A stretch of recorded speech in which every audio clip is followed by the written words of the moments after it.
Spelling mistake. Spelling mistake, spelling মানে হচ্ছে বানান,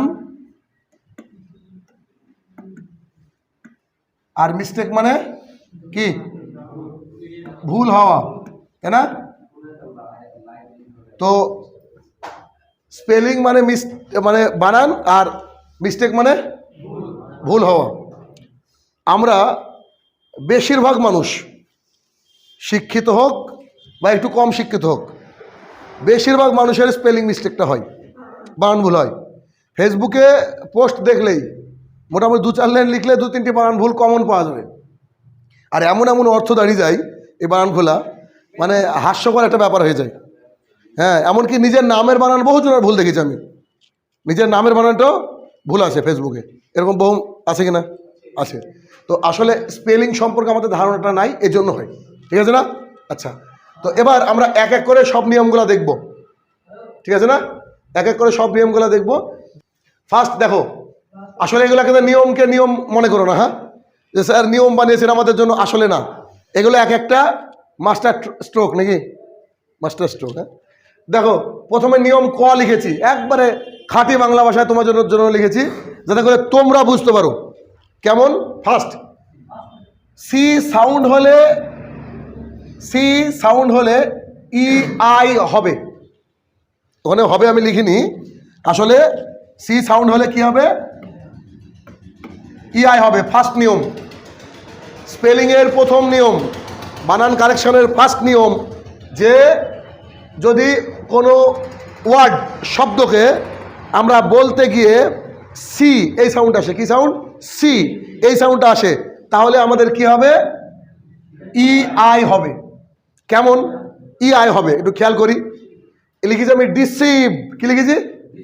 ডিসিভ। তো ডিসিভ যখন আমি লিখবো ডিই, লিখেছি ডিই, তারপরে সি আসে, তাহলে এই যে সি এর উচ্চারণ যদি সি এর মতোই হয়, সি এরকম হয়, তাহলে কি হবে? সি এর উচ্চারণ সবসময় সি হয়, কল হয় না। তাহলে সি যখন সি এর মতো উচ্চারণ হবে, সি এই উচ্চারণটা আসবে, তখন আমাকে এটা যোগ করে দিতে হবে। তাহলে বানানটা সোজা হবে কিনা? কেমন সোজা হবে একটু খেয়াল করো। ধরো ডিই সি আছে, তো স্যার বললো যে সি থাকলে কি হবে? ই আর আই বসিয়ে দিয়েছি, তারপরে ভি, আমরা জানি, তাহলে ডিসিভ হলো। সিমিলারলি রিসিভ, সি আছে না, তাহলে কি বসবে? ইআই বসেছে, রিসিভ। তারপরে আছে কনসিট, দেখো কনসিস স আছে, ঠিক আছে না, তাহলে কি বসলো? মানে ইআই আর কি, ইআই হলো। তারপর আছে কনসিভ, স, ঠিক আছে, কনসিভ হলো কি হলো? ইআই। তাহলে সোজা কিনা? সোজা কিনা? এটা যদি কোনো উচ্চারণ করতে গিয়ে আমাদের সি এই উচ্চারণটা আসে, তাহলে আমাদেরকে ধরে নিতে হবে তার মধ্যে কি থাকবে? ইআই।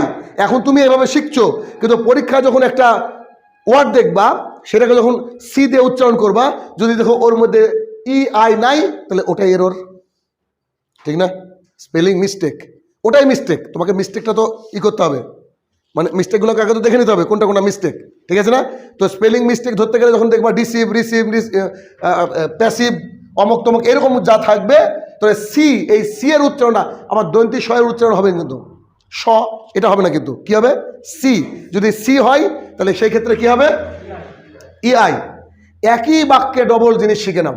যদি কোথাও সাউন্ড সি হয় তাহলে হবে ইআই, আর যদি কোথাও সাউন্ড সি না হয়, যদি কোথাও সাউন্ড সি না হয়, তাহলে হবে আইই, একটু উল্টে যাবে, ঠিক আছে?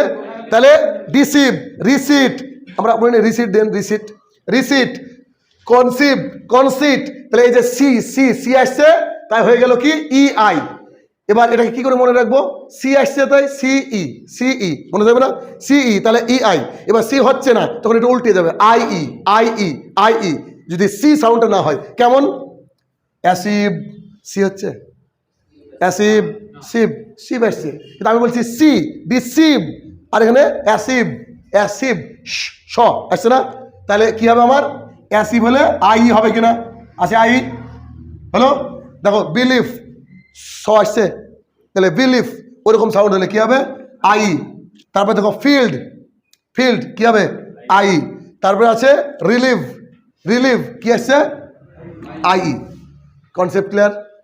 যদি যদি কোনো একটা শব্দ আমরা দেখি, ওই শব্দগুলো পরপর পরীক্ষায় যেমন করে আসে, পরপর একই রকম দেয় মোটামুটিভাবে, স্পেলিং মিস্টেক ওই জন্য তো ঘাবড়িয়ে যায় মানুষ, পরপর একই রকম দিচ্ছে, তো ওই মুহূর্তে আমি উচ্চারণ করার চেষ্টা করব। এই নিয়মটা মাথার মধ্যে রাখার চেষ্টা করব। স্যার বলেছে যদি সি এর উচ্চারণ হয় সি, তাহলে ই আই হলো।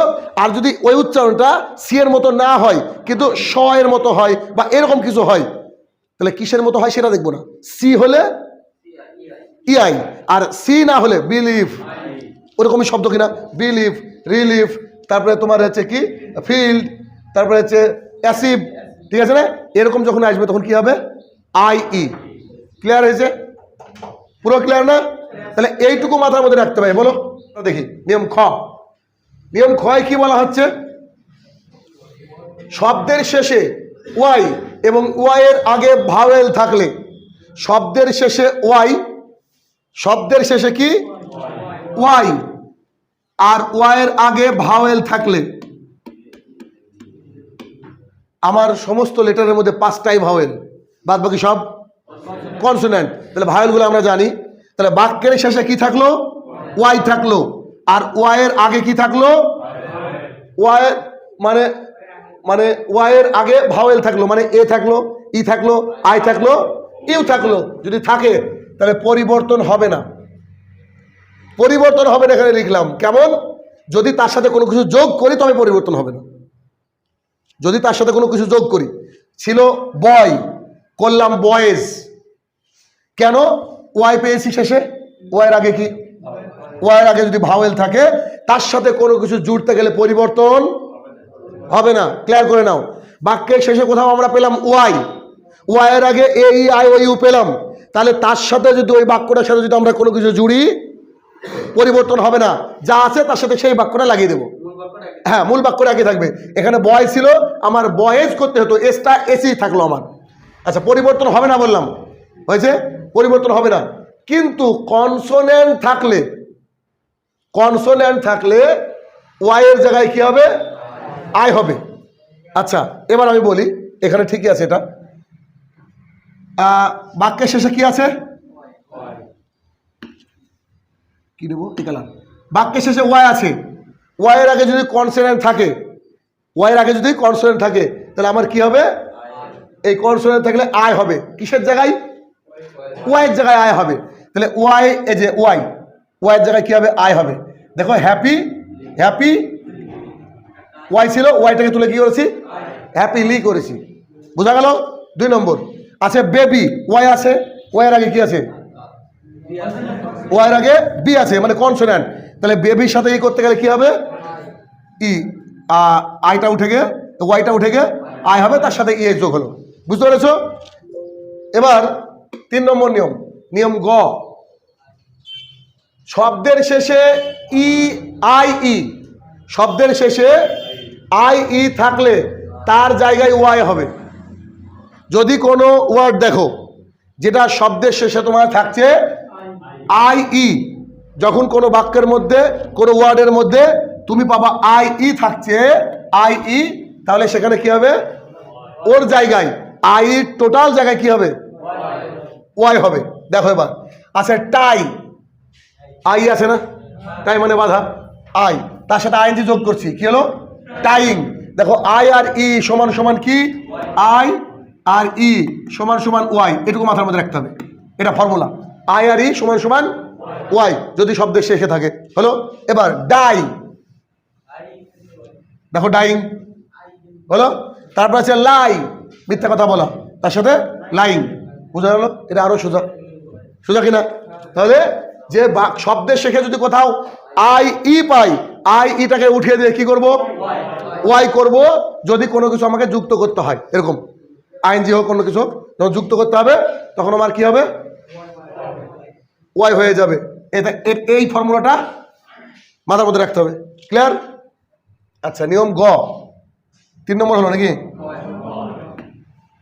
এবার 4 নম্বর নিয়ম বা নিয়ম ঘ। নিয়ম ঘ, শব্দের শেষে সিই থাকলে, কোনো একটা ওয়ার্ড দেখছো তার শেষে যদি কি থাকে সিই থাকে, আর তার সাথে যদি ও ইউএস লাগানো হয়, সি আছে শেষে, তার সাথে ও ইউএস যদি লাগানো হয়, তাহলে ই কে আই করে লিখতে হবে। বুঝো বিষয়টা, শব্দের শেষে কি আছে? সি আছে, তার সাথে আমাকে বলেছে ও ইউএস লাগাতে হবে। শব্দের শেষে সি আছে, তার সাথে আমাকে কি বলেছে? ও ইউএস লাগাতে হবে। তাহলে এই যে ইটা, এই ইটাকে কি করতে হবে? আমাকে আই হিসাবে লিখতে হবে। দেখি তো নিয়মটা হয়েছে কিনা। লেখা আছে স্পেস, তার সাথে আমাকে ও ইউএস যুক্ত করতে বলেছে। তাহলে এখানে স্পেস আছে, শেষে আমার সি আছে, পেয়েছি। তো যদি সি থাকে তো এই ইটা আই হবে, আই হয়েছে। স্পেসিয়াস সেম, ম্যালিস আছে, ম্যালিস, সি আছে, তাহলে এইটা কি হবে? আই হবে, হয়েছে, আই হয়েছে, ম্যালিসিয়াস হলো।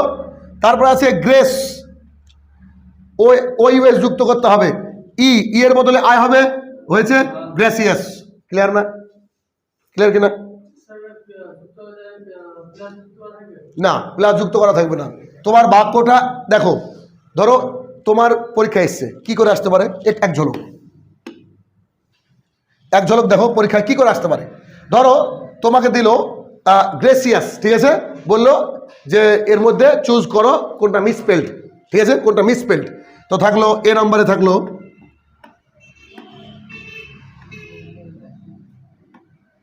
গ্রেসিয়াস,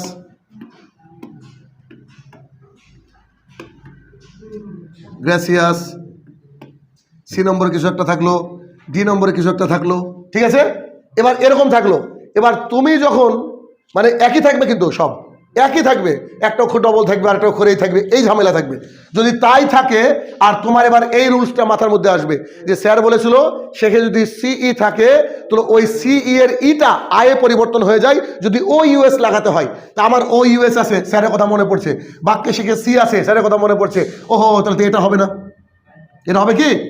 এটা ভুল আছে তো, এটা ভুল আছে। যদি আমার অ্যান্সার এটাই হবে, মিসস্পেল যেটাকে বলছে, তো এটা ভুল আছে, তাহলে কি হবে? বোঝা গেল?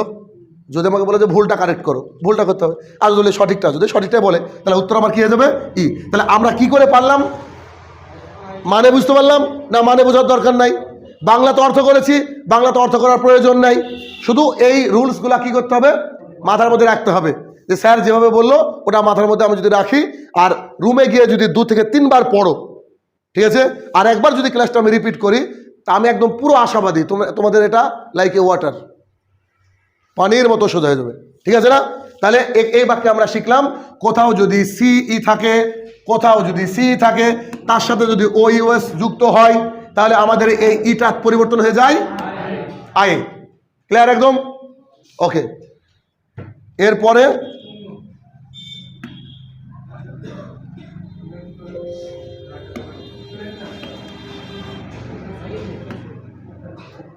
এরপরে অঙ্গ, নিয়ম অঙ্গ। খাঁটি বাংলায় শিখছি ইংরেজি, আজকে খাঁটি বাংলায় আমরা ইংরেজি শিখছি। তাহলে নিয়ম অঙ্গ, অঙ্গতে কি আছে? শব্দের শেষে, শব্দের শেষে ই। এখন একটু কঠিন লাগলেও প্র্যাকটিস দিলে দেখবা ইজি হয়ে যাবে, তখন তোমরা চিনতে পারবা। হ্যাঁ, শব্দের শেষে ই আছে, ভালো করে বুঝো। ই এর আগে কনসোনেন্ট থাকে যদি, সেখানে আইএনজি লাগানোর সময় ই বাদ যাবে। যদি কোনো ওয়ার্ডের মধ্যে শেষে ই থাকে, কোনো বাক্যের শেষে কি পেলাম? ই। এটা আমাদের ইজি, এটা আমরা জানি, কিন্তু এতদিন জানতাম না কেন হয়। চিরকাল মেকিং লিখে গিয়েছি, ইটা কোথায় গেল? এই যে নিয়মটা, এটা একটা আমাদের জানার। কামিং, তো ইটা কোথায় গেল? আইনজি যোগ হলে কেন ইটা উড়ে যায়? এটাই নিয়ম। যদি বাক্যের কোথাও, ওয়ার্ডের কোথাও শেষে ই থাকে, আর ই এর আগে যদি কি থাকে? কনসোনেন্ট থাকে, ভাওয়েল না থাকে, সেখানে তো আমাদেরকে আইএনজি যোগ করতে হয়, তাহলে ইটা কি হবে? উঠে যাবে। যেমন দেখো লাইভ আছে বা লিভ, এখানে লিভ, LIV ই আছে, যদি ই থাকে আইএনজি যোগ করলাম, ইটা কি হবে? নিয়ম অনুযায়ী উঠে যাবে। উঠে গিয়েছে, ইটা কি হয়েছে? আই হয়েছে। ঠিক আছে। তারপরে মেক আছে, শেষে ই আছে, তার সাথে আইএনজি যুক্ত হয়েছে, ইটা উঠে গিয়েছে, ই আছে নাই। কাম আছে, অনেকে ভুল করে লিখে COME ING, লিখে কি লিখে না? অনেকে এই ধরনের বাক্য লিখে, তাহলে এটা ভুল। সো যদি কোথাও বাক্যে ই থাকে শেষে, তার আগে যদি কনসোনেন্ট কনসোনেন্ট কনসোনেন্ট থাকে, তাহলে সেটাকে যদি আইএনজি যুক্ত করতে হয়, তাহলে ইটা কি হয়, উঠে চলে যায়, হয়ে গেল কামিং, এর মধ্যে ই নাই। হলো, বুঝতে পারলাম? কিন্তু কিন্তু এখানে আমার ছোট্ট একটা কথা আছে, যে আমার কনসোনেন্ট মানে এ ই আই ও ইউ বাদ দিয়ে সবগুলা, ঠিক আছে না? তার মধ্যে ডাব্লু আছে, আর আছে, ওয়াই আছে, এ হচ্ছে বেপরোয়া, নিয়ম মানে না। এই নিয়মটা হলে ও মানবে না। কেমন? আমার ওয়ার্ডের শেষে আছে ই, আগে আছে কনসোনেন্ট, আছে বি, আমার ইটা হবে না। আছে সি, আমার ইটা হবে না। আছে এম, আমার ইটা হবে না আইনজি যুক্ত করতে গেলে। কিন্তু কিন্তু যদি এরকম কিছু হয় যে শেষে ই আছে কিন্তু ওই কনসোনেন্ট হচ্ছে ডাব্লু আর ওয়াই, এই তিনটির একটা আছে ওই কনসোনেন্টের মধ্যে, তাহলে কি হবে? নিয়ম মানবে? নিয়ম মানবে? বোঝা গেছে বিষয়টা? বোঝা গিয়েছে? ক্লিয়ার? যে কনসোনেন্ট ই এর ই আছে, ঠিক আছে, ই এর আগে কি আছে? কনসোনেন্ট আছে। হ্যালো, এর আগে কনসোনেন্ট আছে। এবার এই কনসোনেন্ট যদি থাকে, আইএনজি যুক্ত করতে গেলে ইটা আর বসবে না। হলো, কিন্তু ওই কনসোনেন্টের মধ্যে এই তিনটি কনসোনেন্ট যদি থাকে ডাব্লু আর ওয়াই, তাহলে আমার কি হবে? যা আছে তাই, নিয়ম মানবে না। ঠিক আছে, মাথা মধ্যে রাখবো। এরপর আসবে চ, নিয়ম চ। নিয়ম চ, শব্দের শেষে ডবল এল থাকলে একটা এল উঠে যায়। আর পড়া লাগবে নাকি? শব্দের শেষে ডবল এল থাকলে একটা এল উঠে যায়। বহু মানুষকে দেখা হয়েছে এই কাম আর ওয়েল এইটা দিয়ে লিখে ওয়েলকাম, বানানটা নগদ ভুল। ওয়েলকাম কখনো হয় না, ঠিক আছে? তাহলে বাক্যের কোথাও যদি আমার কি থাকে, ডবল এল থাকে, বাক্যের কোথাও ডবল এল থাকলো শেষে, আর তার সাথে কোনো কিছু যুক্ত হচ্ছে, তাহলে একটা এল উঠে যাবে। ওয়েলকাম, ওয়েলকাম একটা এল লিখেছে। হ্যান্ডফুল, সরি হার্মফুল, বিষাক্ত, হার্মফুল, তাহলে হামের সাথে দেখো ডবল এল ছিল, একটা এল হয়েছে। হ্যান্ডফুল, ডবল এল ছিল, একটা হয়েছে। এটার আরও একটা শর্টকাট নিয়ম, যদি কারোর সাথে ফুল যুক্ত হয় একটা এল উঠে যায়। কি বললাম? একবার শর্ট নিয়ম, যদি কারোর সাথে কি যুক্ত হয়, ফুল, এইটা যুক্ত হয়, তাহলে একটা এল উঠে যাবে। তাহলে বিউটিফুল কি হবে? কে বললো বিউটি প্লাস ফুল লাগাও, কি হবে? বিউটিফুল, বিউটি তারপরে এফ ইউ এল, মাথায় ঢুকলো? এটা একবারে সোজা নিয়ম ছিল, তাই না? দেখো নিয়ম ছ, শব্দের শেষে এল থাকলে এবং এল এর আগে ভাওয়েল থাকলে, একটা বিষয় খেয়াল করেছো যে প্রত্যেকটা নিয়মের মধ্যেই ভাওয়েলটা একটু ঝামেলা পাকাচ্ছে। তার মানে কনসোনেন্ট আমার মনে রাখার দরকার নাই, ভাওয়েল থাকলে নিয়ম, কনসোনেন্ট থাকলে নিয়ম না, মোটামুটি ধরে নাও। তাহলে আবার পড়ি, শব্দের শেষে কোথাও কি থাকলো? এল, একদম শেষে এল থাকলো, আর এল এর আগে যদি কি থাকে? ভাওয়েল থাকে, তাহলে কোনো কিছু যোগ হলে এলটা ডবল এল হবে। হ্যাঁ, আগেটা হচ্ছে উল্টো, ঠিক আছে? তাহলে শব্দের শেষে কি আছে? এল আছে, একটা এল আছে, তার সাথে যদি আমার কোনো কিছু যুক্ত হয় তাহলে এলটা কি হবে? ডবল এল হবে। দেখো আছে কম্পেল, ঠিক আছে, কম্পেল, তার সাথে ইডি আছে, হয়ে গেছে কি? কম্পেলড। শেষে এল পেয়েছি, এই এল সমান সমান এখানে ডবল এল। কোয়ারেল, কোয়ারেল আমরা এমনি লিখলে কোয়ারল, কোয়ারেল, কিন্তু যখন আমরা ইডি যোগ করি, যখন আমরা আইএনজি যোগ করি, কোয়ারলিং ইত্যাদি, তখন কি হয়? এই এলটা কি হবে? ডবল এল হয়েছে, কোয়ারেল হয়েছে। আচ্ছা, তারপর আছে ট্রাভেল, তার সাথে আমি ইয়ার যোগ করলাম, ট্রাভেলার, এই শেষে এল আছে, এই এলটা কি কটা হলো? দুটো। তাহলে এইটা কি? বাক্যের শেষে, সেন্টেন্সের শেষে, ওয়ার্ডের শেষে যদি কোথাও এল থাকে আর তার সাথে যদি কোনো কিছু যুক্ত করতে হয় আমাকে, তাহলে আমার কি হবে? ওই এলটা